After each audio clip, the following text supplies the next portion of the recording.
All right, hello and welcome to my Happy Cells and Souls YouTube channel. I am Julie Powers, and as a licensed Zumba instructor and as a partner with the Juice Plus company, my mission is to inspire healthy living around the world and to help people understand that life is better when they're dancing through it. But my expanded mission is simply creating better health at the cellular level and creating more joy at the cellular level. And I believe our time here on earth is supposed to be happy and joyful, and I want people to live into that. And so having happier, healthier bodies is important because we only get one. We only get one while we're here, and we have to take care of it. But also remembering that it's okay to be joyful and that our inner being is supposed to be filled with light and love so we can share that with the world. So that brings us to this video series on this channel, and I've had the honor and privilege of meeting some remarkable people in my life, and each one has something different to share, and I think that we can learn from all of them, and it doesn't matter if we have different opinions, a different backgrounds, a different experience, perspective, or beliefs. Everybody has something to share, and we can learn from everyone.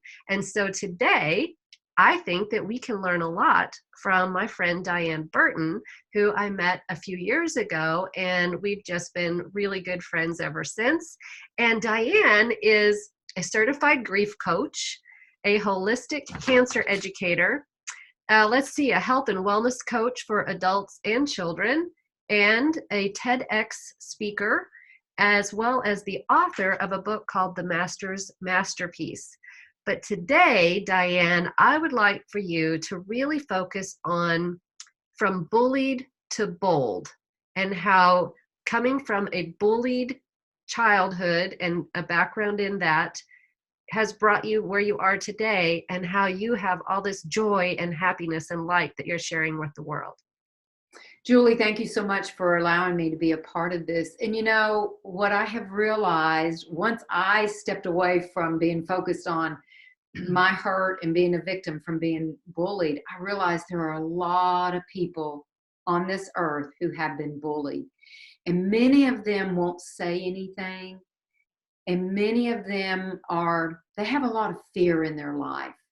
And so my prayer is that what I share can serve everyone, and that they will realize they have value in their life.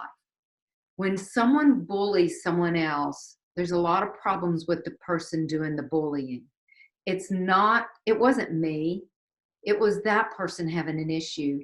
And because of what happened to me, being bullied for being the fat girl, I did not see value in me.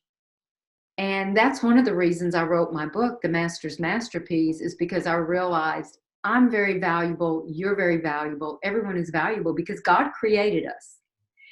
And so let me share just a little bit about my story, and a little bit too about finding joy in my life once I released this victim feel of being bullied. I was the fat girl. I was actually this little bitty petite kid until I was 6 years old, and then all of a sudden I started gaining weight. And my parents were like, what is happening to her? They even took me to a doctor. And I don't know why I started gaining weight. I did like to eat, but it wasn't from eating that all of a sudden I started gaining weight. We never knew why it happened. And I continued to eat. And by the time I was a senior in high school, I weighed right around 213 pounds. And Julie, that's a lot for someone who's short. Yeah, you're a tiny little person. I am only 5'3". Yeah. And I might have been 5'4" then, as I've gotten older, I think I have shrunk a little bit. And I actually thought I had big bones. It was like, okay, this is why I'm overweight. I have these big bones. Well, once I lost the weight, I realized, oops, I have little bitty bones. I'm a little person. And so that was a lot of weight on this body. And it was causing health issues that, of course, I wasn't paying attention to that because I was a kid. And it was I don't know if I said this, it was my senior year in high school when I did lose the weight. But what's interesting, Julie, is I didn't let go of the fat girl. even though I lost the weight and life seemed great, I had friends, and I had friends in high school who were good to me.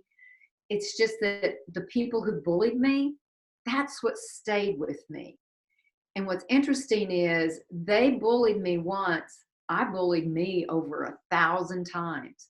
I know you talked about that as having this toxic relationship with yourself. Yes. Because of yes. what you believed and you absorbed into your bones, your tiny little bones that you couldn't Yes. get rid of. Right. Exactly. And you know what's interesting, Julie, is I carried that. I had that toxic relationship with myself for 40 years. Now, I was still having it before I lost the weight, but after I lost the weight, I did not let go of what was in my head and my heart. I did not see that valuable person. And it wasn't until 2011, actually, when I was being trained to be a grief coach, that I realized what I was doing. And because of that toxic relationship, I sabotaged myself. I didn't think I was pretty. I didn't think I was smart. I thought everyone else should have these great things in their life, but I was not worthy of anything. I didn't deserve. Now, what's interesting is I was married. I had children. I have great kids. I have a wonderful husband. I'm a preacher's wife. And yet, I did not believe that I was worthy to be loved by God. And so I didn't have that joy in my life that I really wanted to have. And once I released all that negative, that toxic relationship, I began to fall in love with myself. I began to fall in love with the person I saw in the mirror.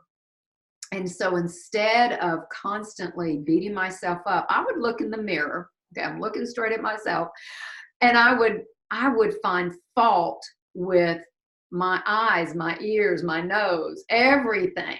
I would find fault. And I found fault also in my thoughts, and I would be very critical of myself. So once I released all of that, I began to actually do what's called the mirror exercise. And I would look in the mirror and tell myself I loved me. And I would say thank you to God for creating this body. And Julie, one day I realized that my criticism of myself was actually being very critical of God. I realized He's the one who created me, and I was being critical of His creation. And then actually not too long ago, I realized I was bullying God. Now that's a scary thought, to think about being a bully to God. So Because of what the I words want, you're saying to yourself, and because yes, of your self-doubt, your self-abuse. yes, that toxic talk of myself. And majority of people have toxic talk. They do not like what they see in the mirror. And so what I can do as a coach is I can help people to reframe and rewrite that story. You know, if you're telling yourself a story in your head and it's not a good story, let's change the story. You know, let's like throw that out and let's rewrite that story. And that's what I did, is I learned how to reframe my thoughts.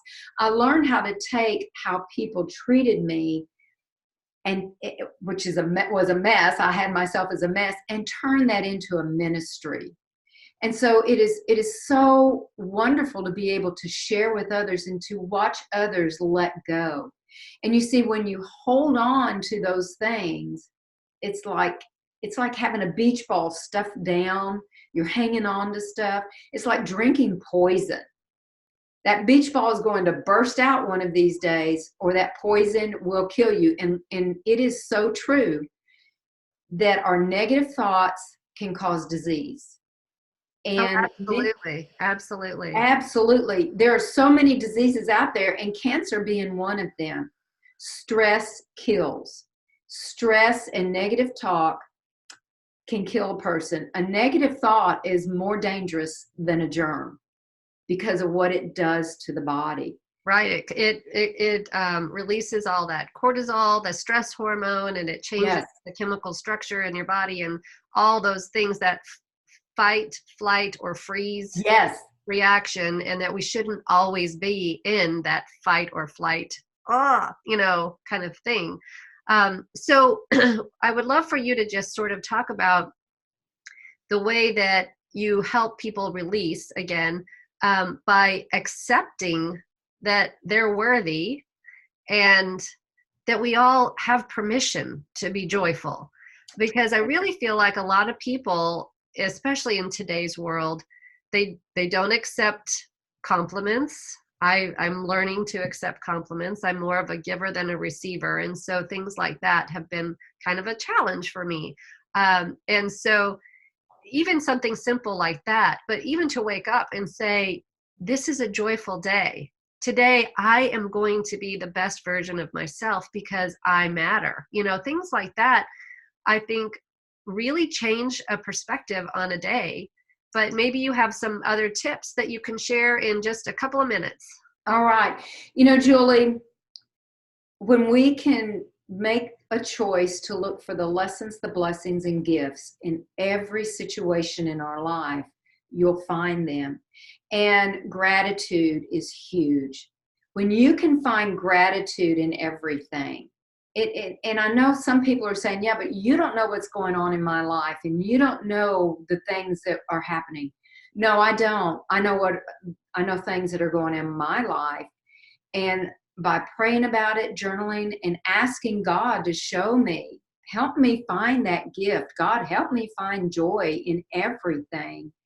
It makes the biggest difference. Gratitude is huge.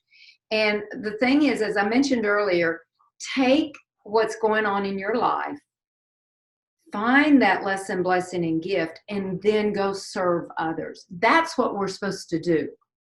And as far as taking compliments, allow the person who is giving the compliment the blessing of serving you. That's what's important, is when someone says, I've had people go, oh, and I say, just say thank you. When someone gives a compliment, just say thank you.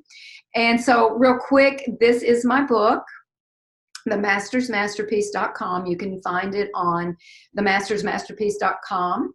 And it's a preacher's wife's journey from a broken and fat masterpiece to the master's piece.